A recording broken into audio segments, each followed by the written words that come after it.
Gazette du Togo, une vision sur l'actualité togolaise et sur le monde.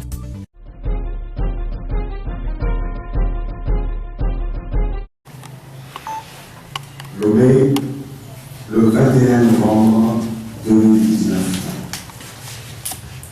Conférence de presse, déclaration liminaire. A. L'amélioration du cadre électoral. Par lettre, en date du 14 novembre, le ministre de l'administration territoriale a invité une délégation de l'ANC à prendre part à son cabinet le mardi 19 novembre 2019 à la première réunion de ce qu'il appelle le comité de suivi de l'organisation des élections. Dans son introduction, au début de la rencontre, le ministre Payadoua Bessi déclare que, je cite, « L'objectif de la réunion est de permettre aux partenaires politiques de partager les informations sur les préparatifs de l'élection présidentielle, expliquant que la CENI, la HAC et le ministère de la Sécurité feront à tour de rôle, chacun en ce qui concerne, le point sur la préparation de l'élection présidentielle de 2020. L'ANC, le CAR et la CDPA ont demandé que la réunion qu'ils considèrent comme importante puisse intégrer dans son ordre du jour les préoccupations relatives à l'amélioration du cadre électoral qu'ils ont déjà exprimées notamment par courrier, aussi bien au ministre lui-même qu'au chef de l'État. Le ministre n'a pas accédé à cette demande. Les trois partis de l'opposition ont repris la parole pour expliquer les raisons de leur demande, sans succès. Le CAR, l'ANC et la CDPA ont en conséquence quitté la réunion.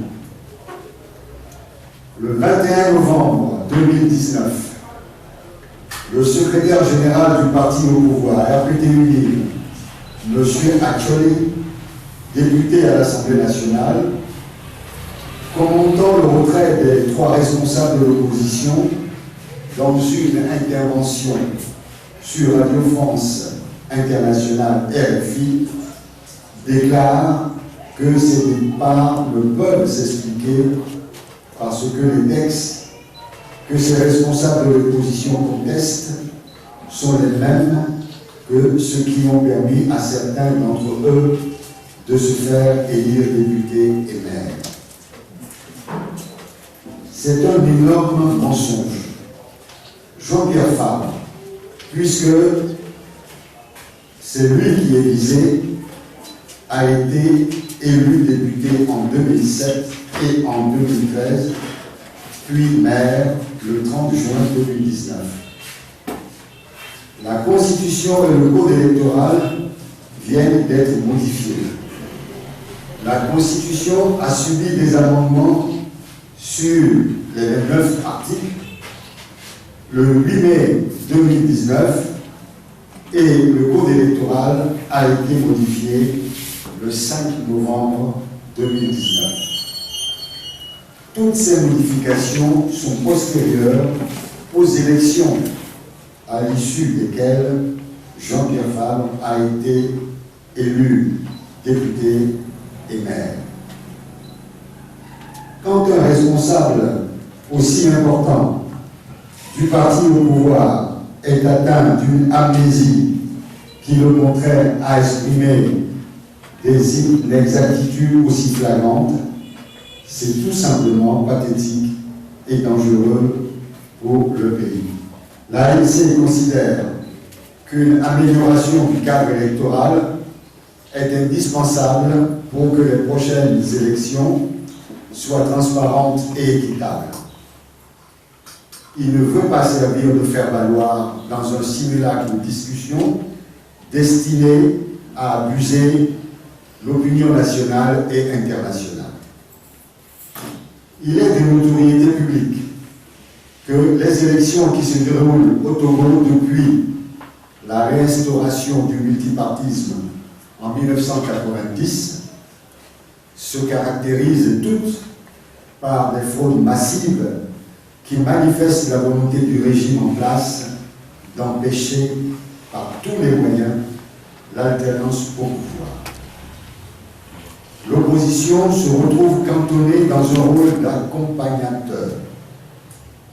Pour enlever aux élections organisées au Togo le caractère de formalité, il est impérieux d'améliorer le cadre électoral en profondeur par des réformes consensuelles opérées lors de discussions pouvoir-opposition qui régleraient notamment les préoccupations majeures suivantes exposées aux facilitateurs de la CEDEAO lors du dialogue intertogolais en 2018, à la dernière mission électorale des Nations Unies au Togo, dirigée par Akenyemi Adebola, à la mission conjointe ONU-CEDEAO conduite par Mohamed Ibn Chambas, courant novembre 2019. Le fichier électoral. Toute élection repose d'abord et avant tout sur un fichier électoral crédible. Le fichier électoral du Togo n'est pas fiable. Tous les rapports des missions d'observation électorale de l'Union européenne mentionnent qu'il est constitué à 75% à partir d'inscriptions sur témoignage.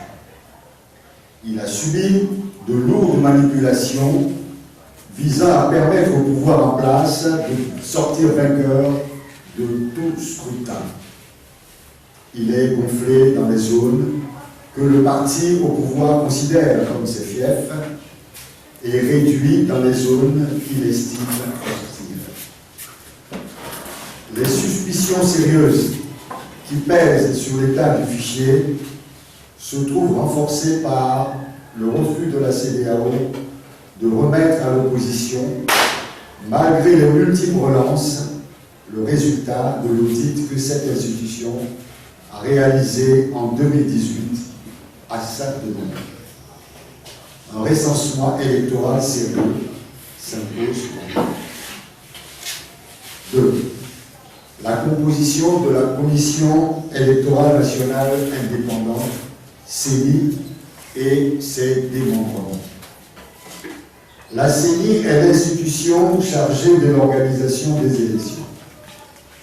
Sa composition, qui est politique, est déterminée par la représentativité des forces politiques. Seuls les partis représentés à l'Assemblée nationale peuvent en être membres, selon le code électoral. L'opposition qui n'a pas pris part aux dernières élections législatives en raison du non-respect de la feuille de route de la CEDEAO, qui prescrit des réformes du cadre électoral avant toute élection, n'y est pas représentée. Or, les dernières élections locales montrent que l'opposition extra-parlementaire est plus représentative que l'opposition parlementaire. Cela doit se refléter dans la composition de la CENI et ses démembrements. C'est donc impérieux de recomposer la CENI avant tout scrutin. 3. La composition de la Cour constitutionnelle. La Cour constitutionnelle est partisane. L'opposition n'a de cesse de réclamer sa recomposition consensuelle pour en garantir l'impartialité. Au cours du dialogue de 2018, sous l'égide de la CEDEAO, l'expert constitutionnaliste connu par la CEDEAO a proposé une nouvelle composition de la Cour constitutionnelle. depuis le 8 mai 2019, l'Assemblée nationale a modifié, au cours de la révision de la Constitution, la composition de la Cour constitutionnelle. Mais jusqu'à présent, soit plus de 6 mois après la révision de la Constitution, la Cour constitutionnelle n'a pas été remaniée pour être conforme à la Constitution. Elle continue de fonctionner dans sa composition d'avant la révision constitutionnelle. C'est ainsi qu'elle a rendu public tout dernièrement un avis sur la période au cours de laquelle le scrutin présidentiel de 2020 doit se dérouler. Au cours du comité de suivi, bien entendu, du 19 novembre 2019 avec le ministre de l'administration territoriale, l'ANC a encore évoqué sa préoccupation relative à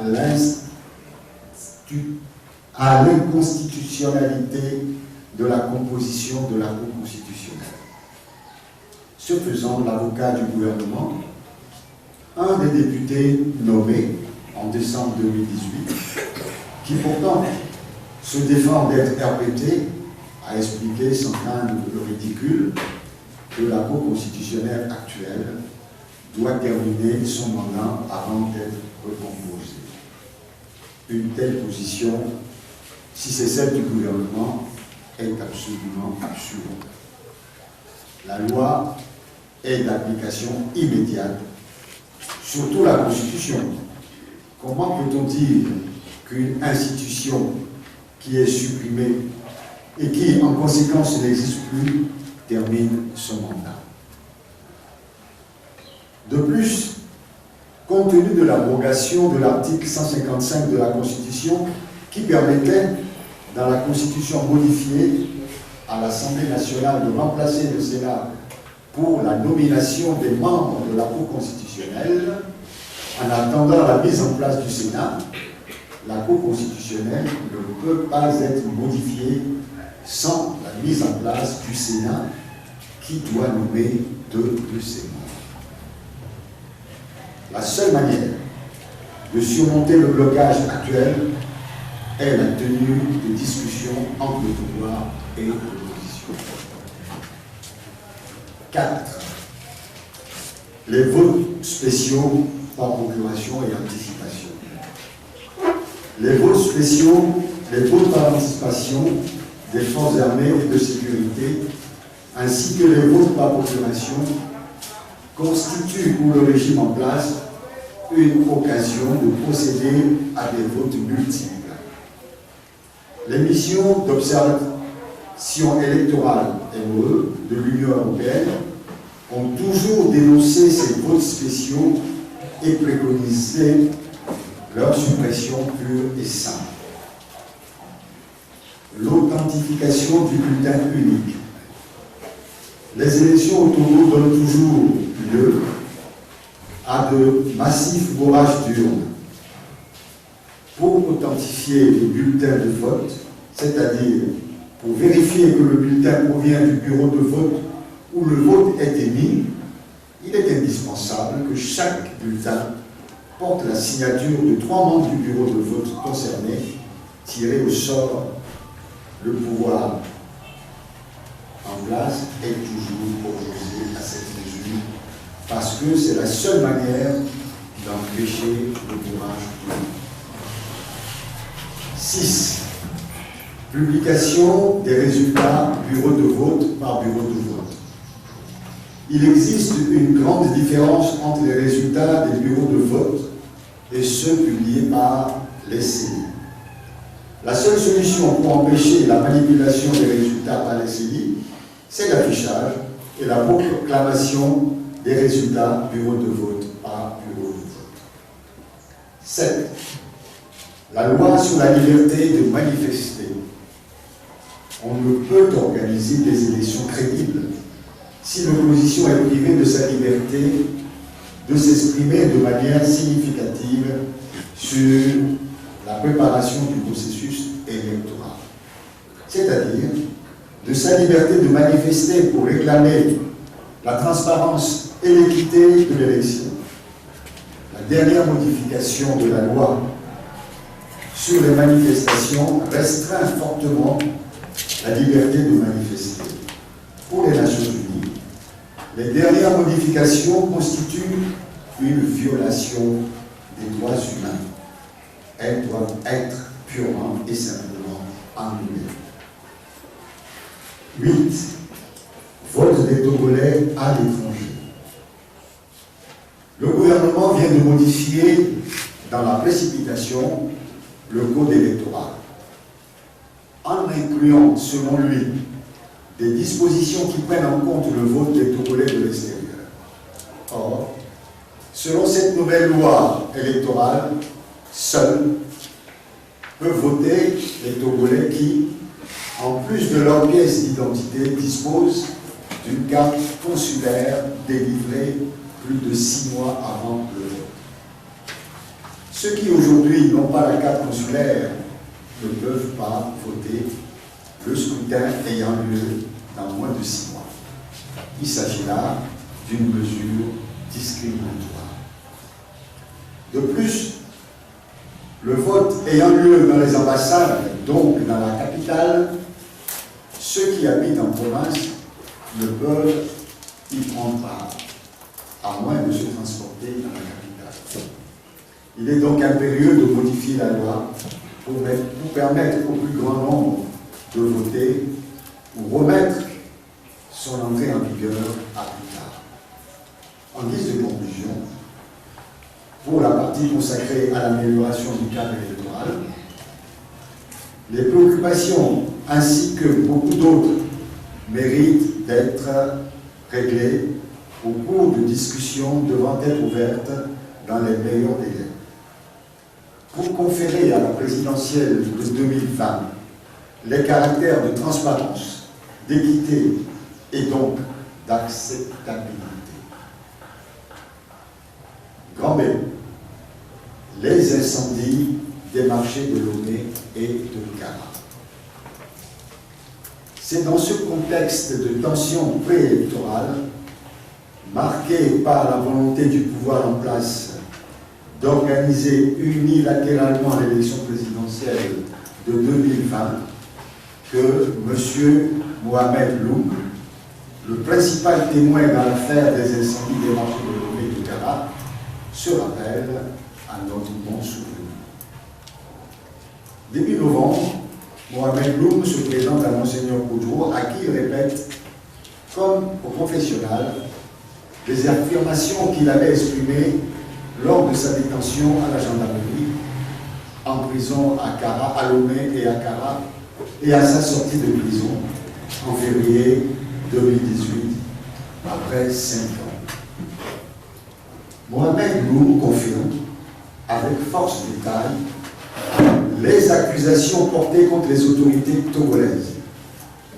Il renouvelle ces affirmations selon lesquelles les incendies des marchés de Lomé et de Kara, qui ont douloureusement marqué notre pays en janvier 2013, causant d'importants dégâts matériels et financiers et semant la mort, la désolation et la détresse dans les familles, sont l'œuvre des autorités togolaises qui les ont planifiés et exécutés pour détruire l'opposition togolaise et la société civile regroupée à l'époque au sein du collectif Sauvons le Togo, CST. Les dénonciations graves proférées par Mohamed Loum provoquent l'effroi et le dégoût. Les personnes mises en cause font partie de la crème du pouvoir qu'après unir. Selon Mohamed Loum, le plus haut sommet de l'État est également impliqué. L'ANC exige le dédommagement de tous les sinistrés, la levée des inculpations et l'ouverture d'une enquête indépendante pour établir la vérité sur cette affaire, ainsi que sur les circonstances du décès d'Étienne Yakani. l'ANC lance un appel pressant au peuple togolais pour qu'il redouble d'ardeur dans sa lutte de libération du joug du régime coupable des atrocités dont l'accuse Mohamed Loum. L'ANC remercie le peuple togolais de tous ses efforts. Il lui demande de poursuivre et d'intensifier la mobilisation en vue de contraindre le pouvoir RPP unir à organiser des élections libres, transparentes et démocratiques.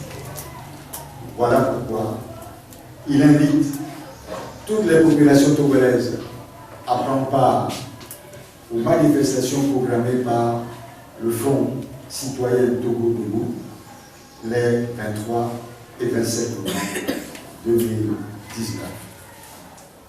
Fête à Lomé le 21 novembre 2019, le vice-président Patrick Losson-Bango. Je vous remercie. La Gazette du Togo, une vision sur l'actualité togolaise et sur le monde. Rejoignez-nous sur le www.lagazettedutogo.com ou sur nos comptes Facebook, Twitter et YouTube. Pour tout contact, écrivez à contact@lagazettedutogo.com ou appelez le 92 80 88 53. La Gazette du Togo, c'est l'information en continu.